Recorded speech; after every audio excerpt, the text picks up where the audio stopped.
السلام علیکم ورحمۃ اللہ وبرکاتہ۔ وعلیکم السلام۔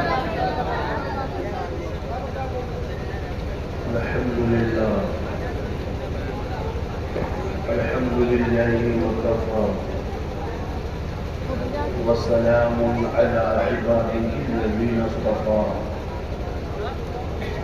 وعلى آلہ وأصحابہ الذین قاموا بالصدق والصفاء۔ أما بعد، أعوذ بالله من الشيطان الرجيم، بسم الله الرحمن الرحيم۔ إن الذين قالوا ربنا الله ثم استقاموا تتنزل عليهم الملائكة ألا تخافوا ولا تحزنوا وأبشروا بالجنة التي كنتم توعدون۔ صدق الله العلي العظيم وصدق رسوله النبي الأمين الكريم، ونحن على ذلك لمن الشاهدين والشاكرين، والحمد لله رب العالمين۔ معزز سامعین، یہ سب سے پہلے آقا دو جہاں حضور نبی رحمت صلی اللہ علیہ وسلم کی بارگاہ میں درود پاک کا نذرانِ عقیدت پیش کر لیں۔ پڑھیں اللہم صلی علی سیدنا و مولانا آلہ وبارک وسلم صلاۃ و سلام علیک یا رسول اللہ صلی اللہ علیہ وسلم۔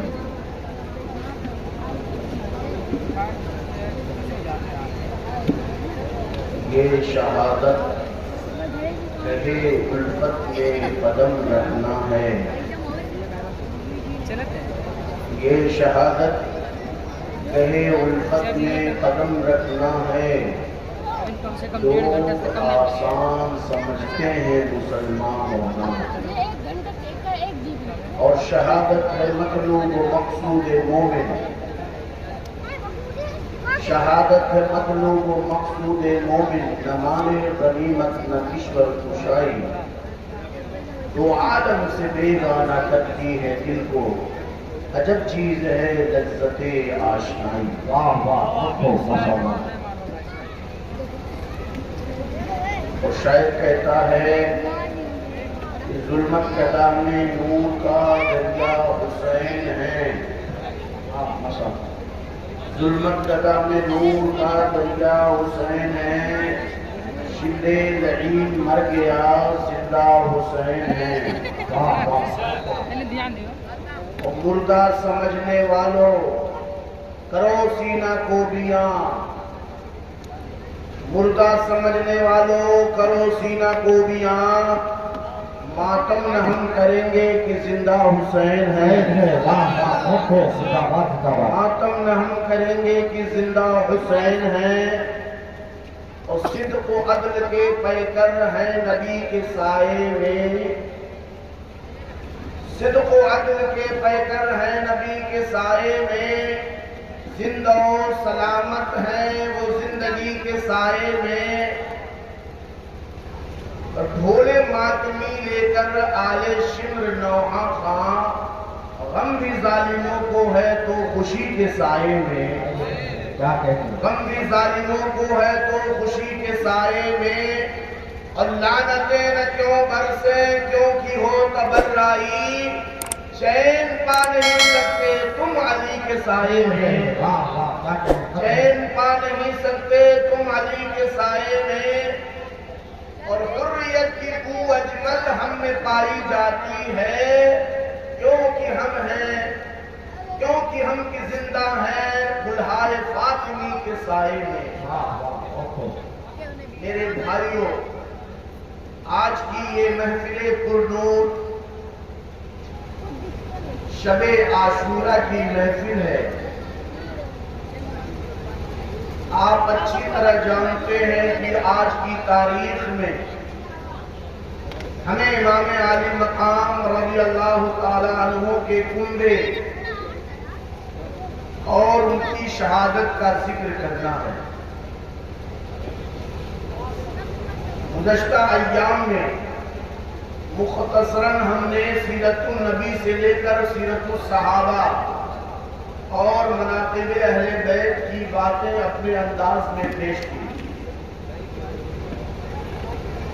آپ کو بتایا جا چکا ہے کہ حضرت امام حسن مجتبی رضی اللہ تعالی عنہ کے بعد حضرت امیر معاویہ رضی اللہ تعالی عنہ نے منصب خلافت کی ذمہ داری لی اور تقریباً 20 سالوں تک حضرت امیر معاویہ رضی اللہ تعالی عنہ کی خلافت قائم رہی۔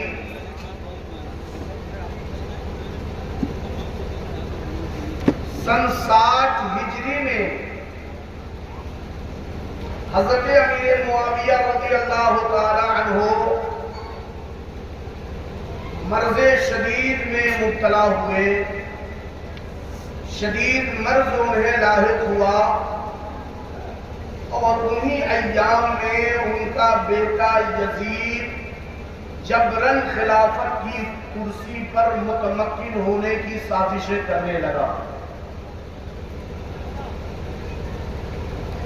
یزید نے پوری طاقت اور توانائی کے ساتھ کرسی خلافت پر قابض ہونے کے لیے تمام تر سازشیں رچی، اور یہی وہ چیز ہے جو واقعات کربلا پیش آنے کا سبب بن گئی، کیونکہ یزید ایسا ناخلق بیٹا تھا جو کسی بھی اعتبار سے خلافت کی کرسی کا اہل نہ تھا، کسی بھی اعتبار سے قوم مسلم کا پیشوا اور امام بننے کا قابل نہ تھا، کسی بھی طور طریقے سے وہ اس منصب کا مستحق نہ تھا، بڑا ہی فاسق و فاجر، بڑا ہی حرام کاموں میں مبتلا رہنے والا، زناکاری اور شراب نوشی کو رواج دینے والا، شریعت کی دھجیاں اڑانے والا، مذہب اسلام کی عزت و آبرو پر پانی پھیرنے والا، حرام عورتوں کو حلال سمجھنے والا، ہر برائی کو رواج دینے والا، وہ شخص تھا جسے دنیا یزید کے نام سے جانتی ہے۔ جس دور میں یزید کرسی امارت اور خلافت پر قابض ہونا چاہ رہا تھا، اس دور سے صحابہ رب کی پناہ چاہتے تھے۔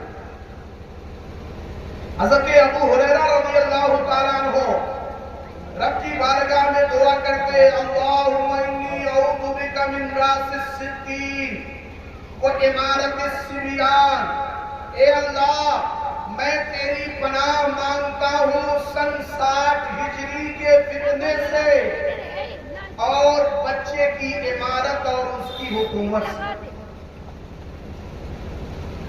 رسول پاک صلی اللہ علیہ وسلم کا فرمان ہے، اول من یبدل سنتی رجل من بنی امیہ یقال له یزید، سب سے پہلے جو میری شریعت میں خرد برد کرے گا، میری شریعت کو بدلے گا، وہ خاندان بنو امیہ کا ایک شخص ہوگا جس کا نام یزید ہوگا۔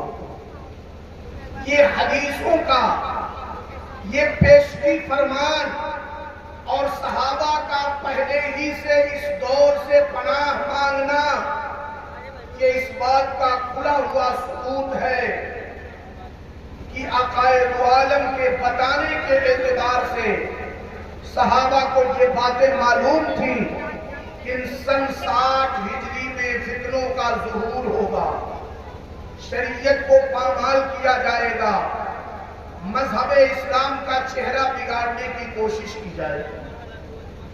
چنانچہ یزید جبرن اس کرسی پر قابض ہونے لگا اور حضرت امیر معاویہ رضی اللہ تعالیٰ عنہ کا اس مرض شدید میں انتقال بھی ہو گیا، مگر یزید نے ان کی موت کو چھپا کر رکھا۔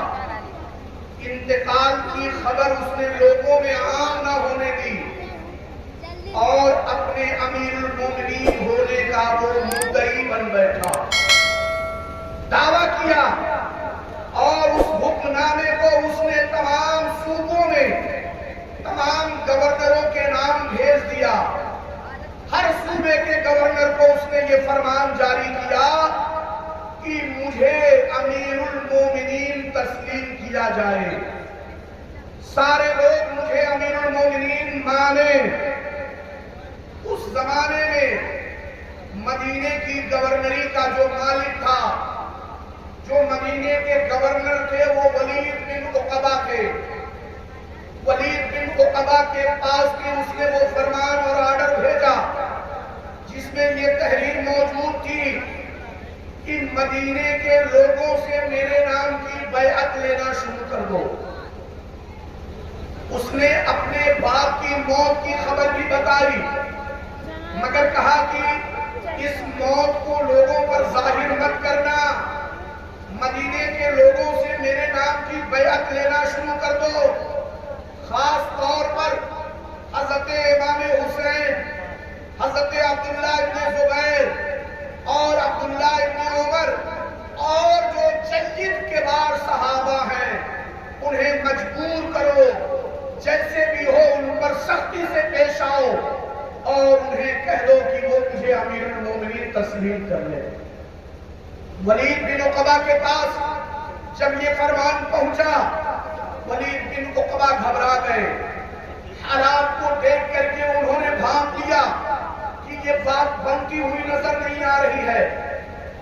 ولید بن عقبہ نے وزیر مروان بن حکم کو بلایا اور کہا، اے مروان بن حکم، تیری کیا رائے ہے؟ تو کیا کہتا ہے؟ مروان بن حکم ظالم تھا، یہ وہی شخص تھا کہ جب یہ پیدا ہوا تھا اس کی ماں اس کو لے کر حضور کی بارگاہ میں گئی اور کہا کہ اس کے لیے دعا فرما دے، اس کی تحریک فرما دے، اس کے لیے برکت کی دعا کر دے۔ رسول پاک صلی اللہ علیہ وسلم نے فرمایا، اس کو لے کر دور ہٹ جاؤ، دور چلے جاؤ، یہ گرگٹ کا بیٹا گرگٹ ہے، میں اس کے لیے دعا نہیں کر سکتا۔ یہ وہی شخص ہے جس کو مروان کے نام سے جانا جاتا ہے، یہ وہی بدبخت ظالم ہے جو اس وقت ولید بن عقبہ گورنر مدینہ کا مشیر بنا ہوا ہے۔ جب مشورے کے لیے ولید بن عقبہ نے بلایا، اس ظالم نے کہا کہ ان لوگوں کو بلا کر یزید کی بیعت پر آمادہ کریں، اگر یہ یزید کی بیعت نہیں کرتے ہیں تو یکلخت ان سب کی گردن اڑا دیں، انہیں مار ڈالیں، ان کے ساتھ نرمی سے پیش آنا درست نہ ہوگا۔ ولید بن عقبہ نے حضرت امام حسین رضی اللہ تعالیٰ عنہ کو مدعو کیا، عبداللہ ابن زبیر، عبداللہ ابن عباس اور عبداللہ ابن عمر اور دیگر اجلے صحابہ کو بلایا۔ بالخصوص اس نے امام علی مقام امام حسین سے مخاطب ہو کر کہا کہ آپ یزید کو خلیفہ مان لیں، امیر المومنین تسلیم کر لیں، ورنہ تو خلفشار پیدا ہونے کا اندیشہ ہے۔ حضرت امام علی مقام رضی اللہ تعالیٰ عنہ نے فرمایا کہ اے ولید، میں تنہا کسی معاملے میں اتنی جلدی بازی نہیں کر سکتا، تم نے مجھ کو یہ بات بتائی ہے، سارے مدینہ کے مسلمانوں کو جمع کرو، سب کے سامنے یہ بات رکھو، اس کے بعد جیسی رائے آئے پھر میں اپنی رائے پیش کروں گا۔ یہ کہہ کر امام علی مقام وہاں سے اٹھے اور چلنے لگے۔ ظالم مروان بن حکم نے کہا، اے ولید، موقع غنیمت ہے، اگر ابھی تو نے امام حسین کو قتل نہ کیا تو بعد میں یہ ہاتھ سے نکل جائیں گے اور تو ان پر کوئی بھی قانون کوئی بھی حکم لاگو نہیں کر سکے گا۔ اتنا سننا تھا۔ امام عالی مقام نے کہا اے مروان تو جھوٹا ہے، تو جھوٹ بول رہا ہے، ظالم ہے، بدبخت ہے، تو اس طرح کی باتیں کرتا ہے، تجھے میرے مقام اور مرتبے کی خبر نہیں ہے، میرے نانا کے دین میں تو فتنہ و فساد برپا کرنا چاہتا ہے۔ امام عالی مقام وہاں سے چلے گئے۔ شام کا وقت ہوا، ولید بن عقبہ گورنر مدینہ کو مروان نے اور زیادہ کان بھرے اور زیادہ آمادہ کیا کہ انہیں بلاؤ اور سختی سے شدت کے ساتھ ان پر تم پیش آؤ تاکہ وہ یزید کی بیعت کرنے کے لیے آمادہ ہو جائیں۔ شام کو جب ولید بن عقبہ نے امام کو بلایا تو امام عالی مقام نے فرمایا کہ میں رات کو نہیں آ سکتا، صبح تک انتظار کرو پھر دیکھا جائے گا۔ حالات بدلتے گئے، پورے مدینے میں یہ آگ لگ گئی، یزید کا یہ فتنہ ہر جانب جنگل کی آگ کی طرف پھیلنے لگا۔ مدینے کا بچہ بچہ اور ہر مسلمان اس فتنے کی سازش کو محسوس کرنے لگا۔ صحابہ نے بھی اس چیز کو محسوس کیا۔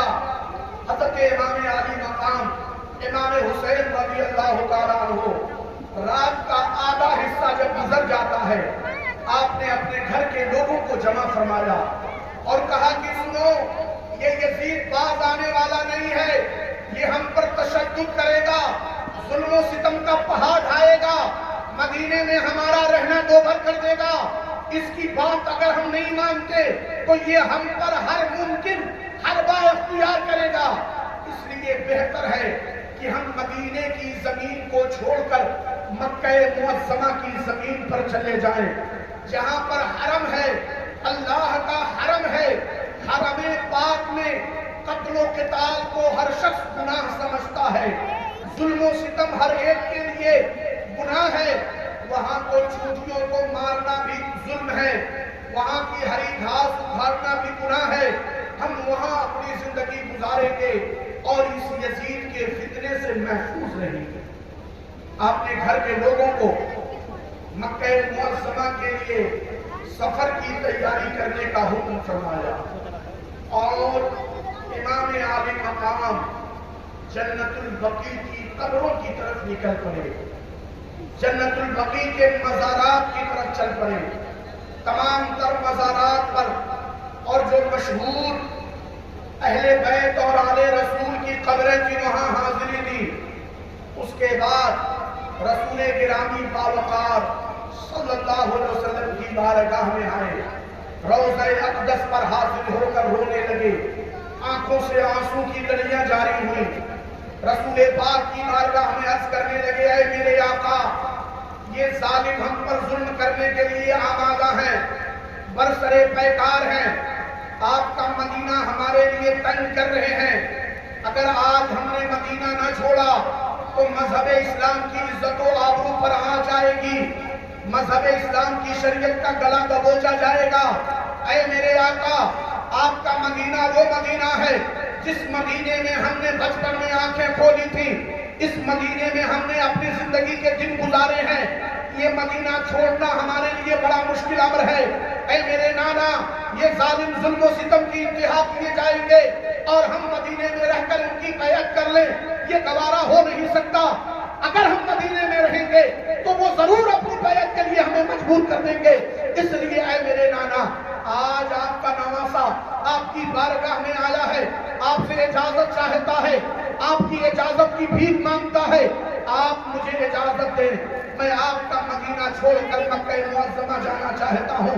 مدینہ چھوڑنا آسان نہیں ہوتا، جن حاجیوں نے مدینے کی حاضری دی ہے وہ خوب جانتے ہیں کہ رسول کا دیار جب چھوٹتا ہے تو کلیجہ پھٹنے لگتا ہے، آقا کا مدینہ جب چھوٹتا ہے تو دل و دماغ کے حواس گم ہونے لگتے ہیں، مگر امام عالی مقام ہے، رسول کی بارگاہ میں مدینے سے ہجرت اور مدینے سے رخصت ہونے کی اجازت چاہتے ہیں، عرض کرتے ہیں نانا آپ کے مزار کی خیر ہو، آپ کے مسجد نبوی کی خیر ہو، آپ کے محراب و منبر کی خیر ہو، جنت البقیع کے مزاروں کی خیر ہو، مدینے کے نخلستانوں کی خیر ہو، یہاں کی بہاروں کی خیر ہو۔ مجھ کو نانا دیکھیے، میں آپ کی تصویر ہوں، جس کو سینے سے لگاتے تھے وہی شبیر ہوں۔ میں جا رہا ہوں آپ کے مدینے کو چھوڑ کر۔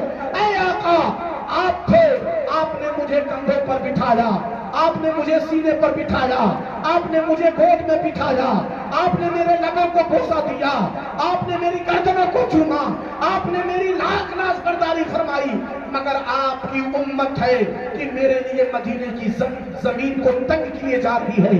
آقا مجھے اجازت دیجئے، نانا تیرے کرم کے خزینے کی خیر ہو، میں جا رہا ہوں تیرے مدینے کی خیر ہو۔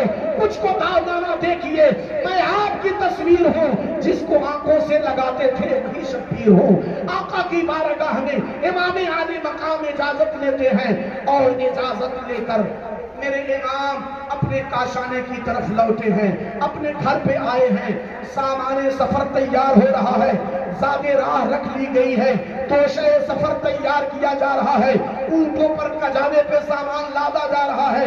لوگ مکہ معظمہ کے لیے رات کے آخری پہر میں سفر کرنے کے لیے برسر پیکار ہیں، مگر گھر میں آپ کی بیٹی حضرت صغرا نے قیامت صغرا برپا کر رکھی ہے۔ وہ صغرا جن کی طبیعت سخت علیل ہے، بخار سے بدن تپ رہا ہے، جسم کا ایک ایک روٹا بخار کی حرارت سے چل رہا ہے، وہ صغرا بھی سفر کے لیے آمادہ ہیں۔ دوڑ کر حضرت شہر بانو کے پاس جاتی ہیں اور کہتی ہیں مجھے اجازت دلا دیجئے، مجھے بھی اس سفر میں جانے کی اجازت دلا دیجئے۔ حضرت شہر بانو فرماتی ہیں بیٹی تو سفر کے قابل نہیں ہے، سفر تیرے بس کی نہیں، بس کا نہیں ہے، بڑا لمبا سفر ہے، ہم مکہ معظمہ جا رہے ہیں، تیری ابھی طبیعت علیل ہے، تجھے صحت مندی نہیں ہے، تو یہ سفر نہیں کر سکتی ہے۔ دوڑ کر کے علی اکبر کے پاس جاتی ہیں، وہ صغرا کبھی حضرت زینب کے پاس جاتی ہیں۔ امام عالی مقام جب گھر میں داخل ہوئے، آ کر کے حضرت امام عالی مقام کے ہاتھوں کو تھام لیا، عرض کرتی ہیں اے میرے ابا حضور، مجھے بھی اس سفر پہ لے جائیے، میں بھی آپ کے ساتھ چلنے کو تیار ہوں۔ میرے امام نے فرمایا بیٹی صغرا، تیرا بخار تجھے جانے نہیں دے گا، تو سفر کی تاب نہ لا سکے گی، چلنا تیرے بس میں نہیں ہے۔ حضرت صغرا عرض کرتی ہیں میرے ابا حضور، آپ بتائیے آپ کی خدمت میں کیا میں نے کبھی کوئی کمی کی تھی جس کی وجہ سے آپ مجھے چھوڑے جا رہے ہیں؟ کیا آپ کے لیے میں نے مصلی نہ بچھایا؟ کیا میں نے آپ کے لیے وضو کا پانی نہ پیش کیا؟ کیا آپ کی خدمت میں نے کوئی کسر اٹھا رکھی تھی جو مجھے چھوڑے جا رہے ہیں؟ امام عالی مقام فرماتے ہیں بیٹی یہ سفر طویل ہے، مشقتیں بہت ہیں، مصائب و آلام کا پہاڑ ہے، تو میرے ساتھ چلنے کی تاب نہیں لا سکتی۔ حضرت صغرا عرض کرتی ہے بابا جان، اگر سواریوں کی کمی ہے تو کوئی بات نہیں، صغرا پیدل پیدل مکہ چلی جائے گی، یہ دیکھیے میں چل سکتی ہوں، دوڑ سکتی ہوں۔ دوڑنے کی کوشش کی ہے صغرا نے، اور غشی کھا کر کے بے ہوش ہو کر کے زمین پر گر پڑی ہے، پانی کا چھڑکاؤ مارا جاتا ہے۔ حضرت صغرا ہوش میں آتی ہیں مگر جانے کے لیے بزر ہیں۔ حضرت امام عالی مقام نے فرمایا صغرا ناچار یہ فرقت کا علم سہتا ہوں صغرا، ہے مصلحت حق وہی جو میں کہتا ہوں صغرا، جب تیرا بخار دور ہوگا، تیری طبیعت صحت مند ہو جائے گی، میں تجھے اپنے پاس بلا لوں گا۔ صغرا مان جا، میرے ساتھ جانے کی ضد نہ کر۔ امام عالی مقام کے کنبے کے لوگوں نے سامان سفر رکھ دیا، کجاوا تیار ہوا، اونٹوں کو تیار کر کے یہ روتا بلکتا ہوا اور آہو فغا کرتا ہوا مدینے کے ہجر میں، مدینے کی جدائی میں تڑپتا ہوا یہ قافلہ اپنے گھر سے نکلا ہے اور مکہ معظمہ کا رخ کرتا ہے۔ مگر اللہ اکبر، جب امام عالی مقام مدینے سے باہر نکلتے ہیں، آپ کی آنکھوں سے گرما گرما آنسو کا سیلاب بہنے لگتا ہے۔ روضہ اقدس کی طرف متوجہ ہو کر عرض کرتے ہیں نانا جان، ایک وہ وقت تھا جب آپ مکہ سے مدینہ آئے تھے، مدینے کے لوگ کھجور کے درختوں پر چڑھ کر کے آپ کے لیے استقبالیہ گیت گا رہے تھے، آپ کا استقبال کر رہے تھے۔ مدینے کی بچیاں طلع البدر علینا من ثنیات الوداع وجب الشکر علینا ما دعا للہ دائی کا گیت گا رہی تھی، آپ کا استقبال و انتظار ہو رہا تھا۔ آج آپ کا بیٹا آپ کا نواسا حسین مدینہ چھوڑ رہا ہے، مگر کوئی اونٹ کی لگام تھامنے والا نظر نہیں آتا، کوئی خدا حافظ کہنے والا دکھائی نہیں دیتا، کوئی الوداعیہ دینے والا نظر نہیں آ رہا ہے۔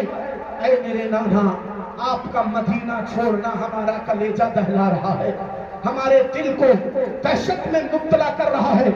اللہ اکبر۔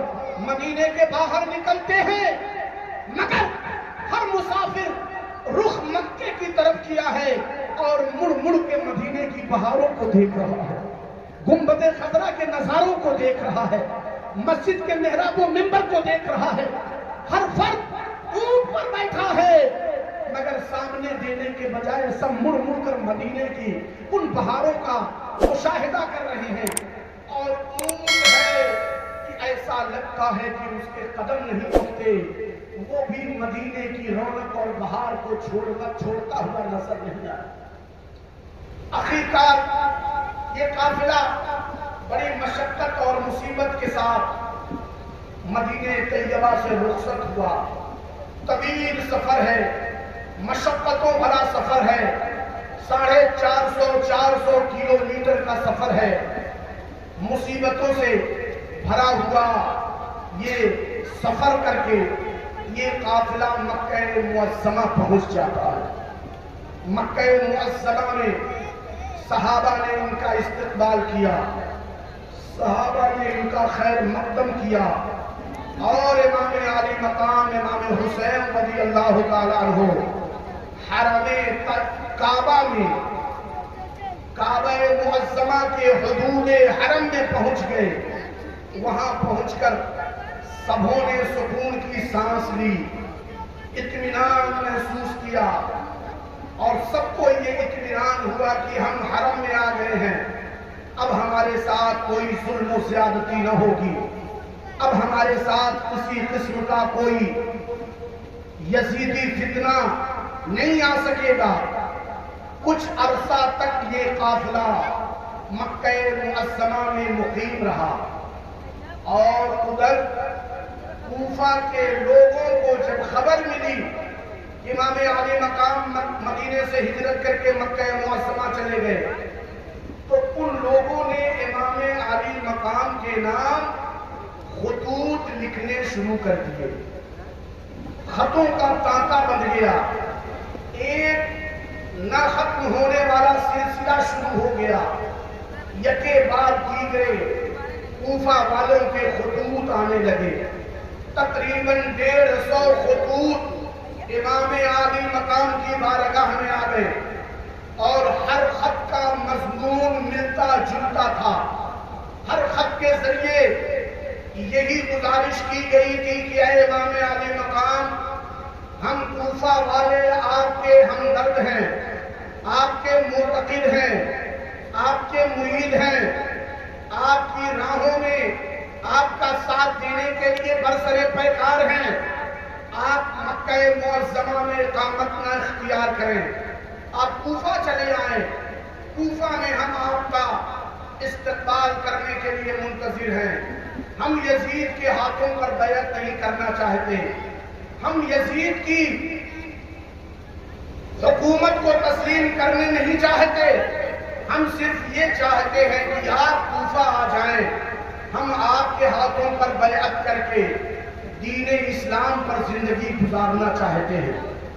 امام عالی مقام کو یہ خطوط ملے، آپ نے صحابہ کرام کو، صحابہ کبار کو ان خطوط کے ذریعے یہ باور کرانا چاہا کہ ہمیں کوفہ جانے دیا جائے، کوفہ کے لوگ ہمارا انتظار کر رہے ہیں، وہاں پہنچ کر ہم ان لوگوں کی تبلیغ اور ان کی دینی تربیت کریں گے اور اپنی بچی ہوئی زندگی وہیں گزار لیں گے۔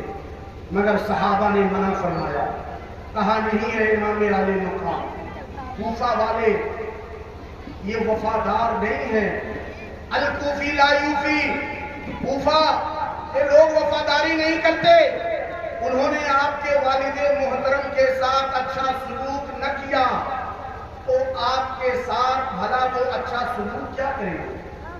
آپ ان سے کیا امید رکھتے ہیں؟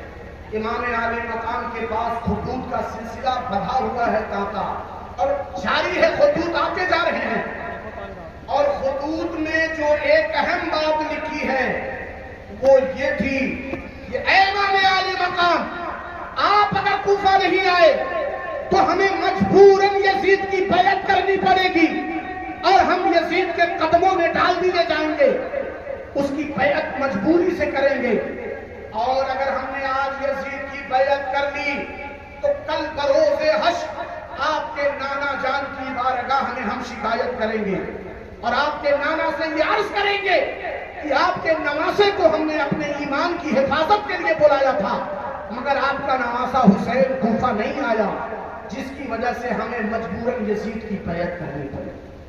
اس وقت آپ کو کیا جواب دینا ہوگا؟ آپ خوب اچھی طرح سوچ لیں۔ امام عالی مقام نے جب یہ ساری باتیں لوگوں کو بتائیں، صحابہ کرام نے لاکھ منع کیا، مگر میرے امام نے فیصلہ کیا کہ ہم کوفہ کی طرف کوچ کریں گے۔ جید صحابہ نے جب دیکھا کہ امام رکنے والے نہیں ہیں تو انہوں نے امام عالی مقام سے آ کر کے یہ گزارش کی اور مشورہ دیا کہ آپ جانا ہی چاہتے ہیں تو جائیں، مگر جانے سے پہلے وہاں کے حالات کا پتہ کر لیں، وہاں کے حالات معلوم کر لیں۔ حضرت امام مسلم بن عقیل کو بھیجنے کا فیصلہ ہوا اور امام عالی مقام نے حضرت امام مسلم بن عقیل کو کوفہ کے حالات معلوم کرنے کے لیے وہاں سے آپ نے انہیں بھیجا، اپنے دونوں بچے محمد اور ابراہیم کے ساتھ۔ حضرت امام مسلم بن عقیل ان جھکڑوں کے سفر میں، مصیبتوں کے سفر میں چل پڑے، ریت اور بالو کا اڑتا ہوا تودا اور دو معصوم بچوں کا ساتھ میں جانا، یہ کتنا پرپیچ رہا ہوگا۔ امام مسلم بن عقیل امام عالی مقام کا قاصد کی حیثیت سے قاصد بن کر کوفہ کی طرف روانہ ہو گئے۔ منزلیں طے ہوتی رہی، کوفہ آپ کا پہنچنا ہوا۔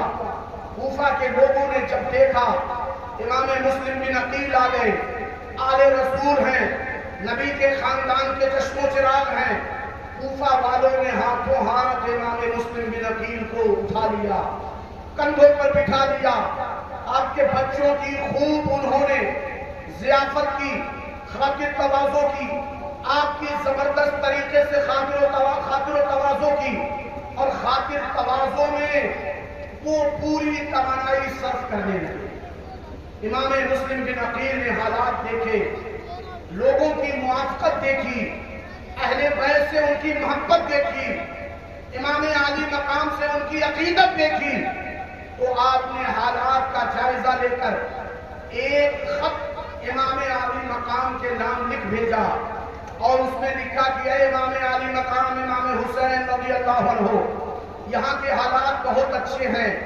لوگ سراپا انتظار بنے ہوئے ہیں، آپ کی آمد کے منتظر ہیں، سب آپ کے نام کی بیعت کیے جا رہے ہیں۔ ایک ہفتے میں 12,000 کوفیوں نے امام مسلم بن عقیل کے ہاتھ پر امام حسین کے نام کی بیعت کر دیا۔ 12,000 کوفیوں نے امام مسلم بن عقیل کے ہاتھ پر ہاتھ رکھا اور امام حسین کی عقیدت کا جھنڈا بلند کیا۔ حضرت امام مسلم بن عقیل ہیں، آپ وہاں پہ مقیم ہیں اور آپ لوگوں کو ایمانیات کی باتیں، اخلاقیات کی باتیں، اسلامیات کی باتیں بتا رہے ہیں۔ کوفہ کے جو گورنر تھے وہ صحابی رسول حضرت نعمان بن ثابت ہیں، حضرت نعمان بن بشیر ہیں رضی اللہ تعالیٰ عنہ، جو وہاں کوفہ کے گورنر کی حیثیت سے ہیں۔ انہوں نے حالات کا جائزہ لیا اور مسجد کے منبر پر کھڑے ہو کر انہوں نے لوگوں کو سمجھایا کہ اے اہل کوفہ، اے عقیدت مندان اہل بیت، آپ جو کر رہے ہیں وہ بالکل حق بجانب ہے، مگر یاد رہے یزید کو جیسے ہی اس معاملے کی خبر ہوگی وہ فتنہ و فساد برپا کرے گا، وہ آپ پر ظلم و ستم کے بادل منڈلانے کے لیے بھیج دے گا، اس لیے اپنے آپ کو مضبوط رکھیں، آل بیت کی محبت میں کہیں ایسا نہ ہو کہ آپ باہری اور خارجی فتنوں سے بے خبر ہو جائیں۔ حضرت نعمان بن بشیر نے لوگوں کو خبردار کیا، سمجھایا، اور امام علی مقام جو ہیں وہ جس مکان میں قیام پذیر ہیں، پورا کوفہ جان چکا تھا کہ امام مسلم بن عقیل فلاں مقام پر قیام پذیر ہیں، فلاں مکان میں رہتے ہیں۔ جیسے ہی جاسوسوں کے ذریعے یہ خبر یزید تک پہنچی، یزید ملعون نے اپنے مشیر خاص سرجون نام کے یہودی کو بلایا۔ یہودی اس کا مشیر خاص تھا۔ اس نے مشورہ لینے کے لیے سرجون سے کہا، یہ بتاؤ حالات بدل چکے ہیں، کوفہ کے لوگوں نے امام حسین کے نام کا نعرہ بلند کرنا شروع کر دیا ہے، وہ ان کی عقیدت کے رو میں بہتے جا رہے ہیں، حالات میرے قابو سے باہر نظر آ رہے ہیں، تیری کیا رائے ہے؟ وہ یہودی جس کا نام سرجون تھا، اس نے یزید سے کہا، یزید ابھی تم سیاست میں نئے ہو، سیاست کے پیچ و خم سے تجھے واقفیت نہیں ہے، یہ معاملہ اتنی آسانی سے نہیں جانے والا۔ بصرہ کا جو گورنر ہے اس ابن زیاد کو بلاؤ، وہ بڑا شقی القلب، بڑا سخت دل، بڑا ہی ظالم و جابر ہے، وہ تیرے کام آئے گا اور وہی اس مسئلے کو حل کر سکتا ہے۔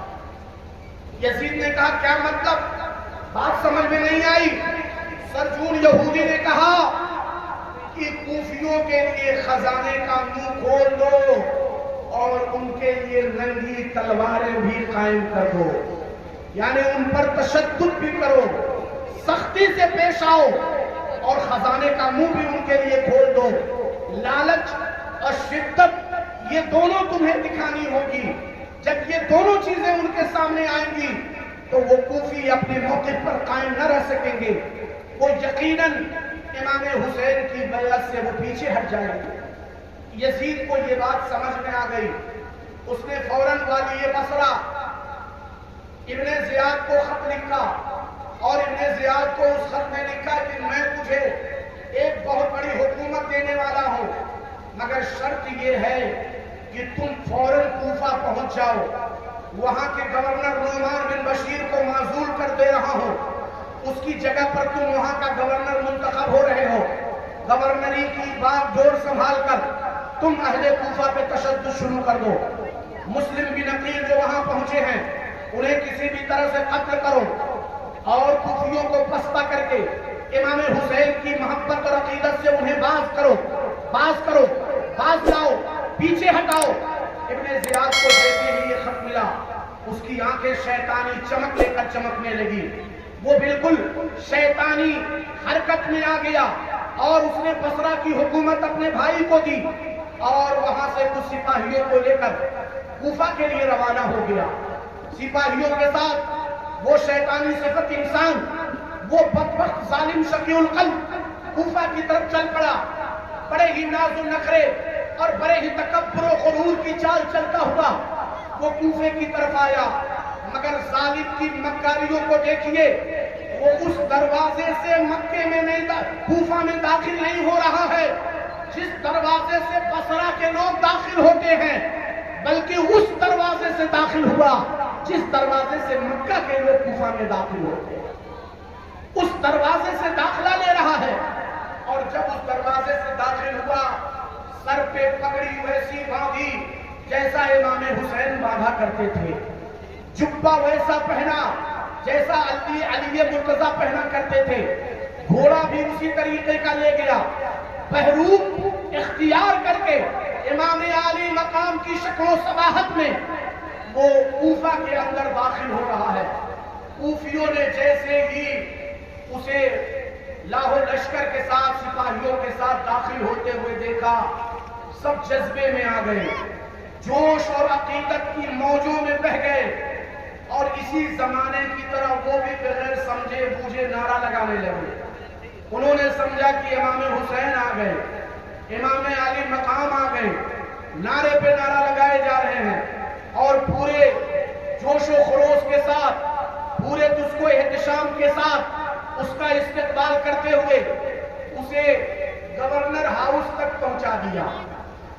جب وہ گورنر ہاؤس کے دروازے پر پہنچا، ظالم نے اپنے چہرے کا نقاب پلٹ دیا۔ جیسے ہی اس نے چہرے کا نقاب پلٹا، ساری کایا پلٹ گئی، سارا منظر بدل گیا۔ اہل کوفہ نے دیکھا کہ یہ امام عالی مقام امام حسین نہیں ہے، بلکہ یہ تو بصرہ کا گورنر ابن زیاد ہے۔ اس کی آنکھوں کی چمک دیکھ کر لوگوں کے دلوں میں وہن اور بزدلی اور کمزوری پیدا ہونے لگی۔ وہ گورنر ہاؤس میں داخل ہوا، بڑے بڑے سر آوردہ لوگوں کو جمع کیا۔ اس وقت کوفہ کے جتنے بھی بڑے کبار لوگ تھے سب کو بلایا۔ گورنر کوفہ حضرت نعمان بن بشیر کو بلایا اور کہا، اے نعمان، مسلم بن عقیل کو گرفتار کر کے میرے پاس لاؤ۔ کوئی نرمی اختیار مت کرنا، میں حکم دیتا ہوں، میرے حکم کی خلاف ورزی تمہارے لیے مہنگی پڑ سکتی ہے۔ اور جتنے بھی بڑے بڑے سرداران تھے سب کو اس نے قید کرا لیا، سب کو گورنر ہاؤس میں نظر بند کرا لیا۔ اور بھی جو سر آوردہ اور اثر و رسوخ والے تھے ان سے اس نے تحریر پر دستخط کرائی، عہد و پیمان لیا اور یہ وعدہ کر لیا کہ کوئی بھی کوفے کا انسان مسلم بن عقیل کے ساتھ ہمدردی نہیں کرے گا۔ کوفے کا کوئی بھی شخص انہیں اپنے گھر میں پناہ نہ دے گا۔ اگر کسی کو خبر ملی تو وہ فوراً مجھے اطلاع کرے گا۔ حضرت مسلم بن عقیل کو چونکہ یہ معاملے کی خبر ہو گئی، اس لیے انہوں نے مکان بدلنا ضروری سمجھا اور وہاں سے منتقل ہو کر حضرت ہانی بن عروہ کے گھر میں چلے گئے۔ ہانی بن عروہ کے گھر میں جا کر کے پناہ لیا۔ ظالموں کو پورے کوفے میں مسلم بن عقیل کی تلاش کی۔ اب کوفہ کے لوگ بھی مسلم بن عقیل کی ہمدردی سے پیچھے ہٹنے لگے، امام حسین کی بیعت توڑنے لگے، یزید اور ابن زیاد کی ہمدردی اور بہی خواہی دکھانے لگے۔ حضرت امام مسلم بن عقیل ہانی بن عروہ کے گھر میں موجود تھے۔ یہ بات بڑے خاص مخصوصین کو ہی پتہ تھی، مگر جاسوسوں کے ذریعے یہ خبر ابن زیاد تک پہنچ گئی۔ ابن زیاد نے حضرت ہانی بن عروہ کو بلوایا اور ہانی بن عروہ جب دربار میں پہنچے، گورنر ہاؤس میں آئے، انہوں نے سلام کیا، مگر ابن زیاد بدبخت نے سلام کا جواب تک نہ دیا۔ غصے سے پاگل نظر آ رہا تھا، اس کی آنکھوں میں شیطانی آگ بھری ہوئی نظر آ رہی تھی۔ کہتا ہے، ہانی، تم سمجھتے ہو کہ میں تیری حرکتوں سے واقف نہیں ہوں؟ تجھے بڑی مہنگی پڑ جائے گی یہ حرکت۔ تو نے مسلم بن عقیل کو اپنے گھر میں چھپایا ہوا ہے اور تم یہاں آ کر کے مجھ سے نرم انداز میں گفتگو کر رہے ہو۔ ہانی بن عروہ نے کہا، اے ابن زیاد، میں نے انہیں اپنے گھر میں نہیں چھپایا ہے، وہ خود میرے گھر میں تشریف لائے ہیں، وہ آل رسول ہیں، وہ میرے مہمان ہیں۔ مہمان کو اپنے گھر میں پناہ نہ دینا، یہ بدبختی میرے ساتھ میرے ذریعے نہیں ہو سکتی، میں ایسا نہیں کر سکتا۔ میں نے ان کو مہمان سمجھ کر، آل رسول سمجھ کر اپنے گھر میں پناہ دی ہے۔ اتنا سننا تھا، ہانی بن عروہ کو دھمکی دینے لگا اور کہنے لگا کہ اب تم بچو گے نہیں، تمہارے ساتھ وہ سلوک ہوگا کہ دنیا تمہارے لیے تماشا دیکھے گی تمہارے مرنے اور تمہارے قتل ہونے کا۔ ہانی بن عروہ نے اس کی دھمکی کا جواب دھمکی سے دیا اور فرمایا، اے ابن زیاد، اتنے بے فکر ہو کر کے اتنی باتیں کر رہے ہو، تمہارے ارد گرد بھی تلواروں کی چمک پیدا ہو سکتی ہے۔ اتنا کہنا تھا، وہ جوش میں آیا، غصے سے پاگل ہو گیا اور ہانی بن عروہ کو اس نے گرفتار کروا لیا۔ ہانی بن عروہ پولیس کے ذریعے گرفتار ہوئے۔ جیسے ہی ان کے قبیلے اور خاندان کے لوگوں کو یہ بات معلوم ہوئی، لوگوں نے گورنر ہاؤس کا گھیراؤ کر لیا، احتجاج کرنے نکل آئے۔ اور جب لوگوں نے گورنر ہاؤس کا احتجاج کیا، گھیراؤ کیا اور احتجاج کے لیے جمع ہوئے، بعض لوگوں نے کہا کہ سنا ہے تمہیں ہانی بن عروہ کو قتل کر دیا. ابن زیاد نے لوگوں کو سمجھایا, اس کے سپاہیوں نے سمجھایا کہ ایسی بات نہیں ہے, یہ جھوٹی خبر ہے, ہانی بن عروہ قتل نہیں کیے گئے ہیں, یہ دیکھو زندہ ہیں. انہیں لا کر کے دکھا دیا. اب وہ بھیڑ چھٹ گئی, لوگ خاموش ہو گئے. ایک اشارے کی دیر تھی, اگر امام مسلم بن عقیل اشارہ کر دیتے تو وہ سارے کوفہ کے لوگ اور ہانی بن عروہ کے خاندان اور قبیلے کے لوگ ابن زیاد کی اینٹ سے اینٹ بجا دیتے. مگر امام مسلم بن عقیل نے قتل و قتال کو پسند نہ کیا. خونریزی اور فتنہ بازی آپ نے اچھا نہ سمجھا, اس لیے آپ نے لوگوں کو منع فرما دیا. لوگ اپنے گھروں کو واپس ہونے لگے. اور حضرت مسلم بن عقیل ہیں, نماز پڑھا کر کے جب مسجد سے نکلے ہیں, نماز مغرب کے بعد جب آپ فراغت حاصل کر رہے ہیں تو دیکھا کہ مسجد میں کوئی بھی فرد نہیں ہے جو انہیں اپنے گھر لے جائے, ان کا استقبال کر سکے. رات کے اندھیرے میں کوفے کی گلیوں سے گزرتے ہوئے ایک گھر کے سامنے سے آپ کا گزرنا ہوا. ایک بڑھیا جس کا نام توعہ تھا, وہ توعہ نامی ضعیفہ اپنے گھر کے دروازے پر بیٹھی ہوئی تھی. حضرت امام مسلم بن عقیل وہاں پہنچے تو عرض کیا, بوڑھی ماں مجھے پانی پلا دیجیے. بڑھیا نے انہیں پیالے میں پانی دیا. پانی پی کر کے اور دروازے پر بیٹھے رہے, اٹھ کر جانے کا نام نہ لیا. بڑھیا نے کہا, اے مسافر, تمہیں کہیں جانا ہے تو چلے جاؤ, یہاں بیٹھے کیوں ہو, اپنے گھر کو چلے جاؤ. حضرت امام مسلم بن عقیل فرماتے ہیں, میری ماں یہاں میرا کوئی گھر نہیں ہے, میں یہاں مسافر ہوں, میں مکے سے آیا ہوں, میرا نام مسلم بن عقیل ہے. جب آپ نے اپنا تعارف دیا, وہ توعہ نامی بڑھیا, وہ آپ کی محبت میں وارفتہ اور شیدا تھی, وہ آپ کی عقیدت مند تھی, اہل بیت سے محبت کرنے والی تھی. اس نے حضرت امام مسلم کو اپنے گھر میں بلا لیا, بالکل پیچھے والے کمرے میں لا کر کے آپ کو چھپا دیا, اور اس کی خبر کسی کو نہیں دی, صرف اس کے بیٹے کو اس کے بارے میں معلوم تھا. حضرت امام مسلم بن عقیل اس کے گھر میں آرام فرما رہے ہیں, اور آپ کے دو چھوٹے چھوٹے بچے حضرت محمد اور ابراہیم جو ہیں, اسی وقت جبکہ آپ توعہ نامی بڑھیا کے گھر میں تھے, حضرت قاضی شرح کے یہاں ان دونوں بچوں کو پہنچا دیا گیا. وہ دونوں بچے قاضی شرح کے یہاں پناہ گزین ہیں. امام مسلم بن عقیل توعہ نامی بڑھیا کے گھر میں پناہ گزین ہیں, اور کسی ذریعے سے محمد بن اشعث کوتوال کو اس کی خبر مل گئی, اور وہ خبر ابن زیاد تک پہنچی کہ مسلم بن عقیل توعہ نامی بڑھیا کے گھر میں ٹھہرے ہوئے ہیں. ابن زیاد نے بڑی تیزی کے ساتھ سپاہیوں کو حرکت میں آنے کا حکم کیا. سپاہی حرکت میں آ گئے, نیام سے تلواریں, برچیاں, بھالے اور سارے اسلحہ جات لے کر گئے. وہ توعہ نامی بڑھیا کے گھر کی طرف دوڑ پڑے. محمد بن اشعث کوتوال بھی ساتھ میں گیا, اور بڑھیا کے گھر کا گھیراؤ کر لیا گیا. حضرت مسلم بن عقیل سے بار بار جب آواز دی محمد بن اشعث کوتوال نے کہ آپ باہر آئیے, اپنی گرفتاری دیجیے, حضرت امام مسلم بن عقیل گھر سے نکل کر باہر آتے ہیں, اور آپ ان ظالموں سے, یزیدیوں سے اور ابن زیاد کے ان چمچوں اور کفگیروں سے جنگ کے لیے آمادہ ہوتے ہیں. آپ نے فرمایا, میں گرفتاری نہیں دینے والا, تم مجھ سے جنگ ہی اگر چاہتے ہو تو آؤ مجھے قتل کر لو, مجھے گرفتار کر لو. لڑتے رہے, جنگ کی شروعات ہو گئی. لڑتے لڑتے کئی ظالموں کو آپ نے فنار بھی کیا, اور آپ کے دندان مبارک شہید ہو گئے. منہ سے خون کے فوارے پھوٹ پڑے, خون کی ندیاں جاری ہو گئی. آپ پیاس کی شدت سے جب نڈھال ہوئے تو اس بڑھیا کو کہا, میری ماں مجھے پانی پلا دیجیے. بڑھیا نے پیالے میں پانی پیش کیا. جیسے ہی پیالہ آپ نے منہ سے لگایا, وہ پیالہ خون سے لبریز ہو گیا, منہ کا خون پیالے میں اتر آیا.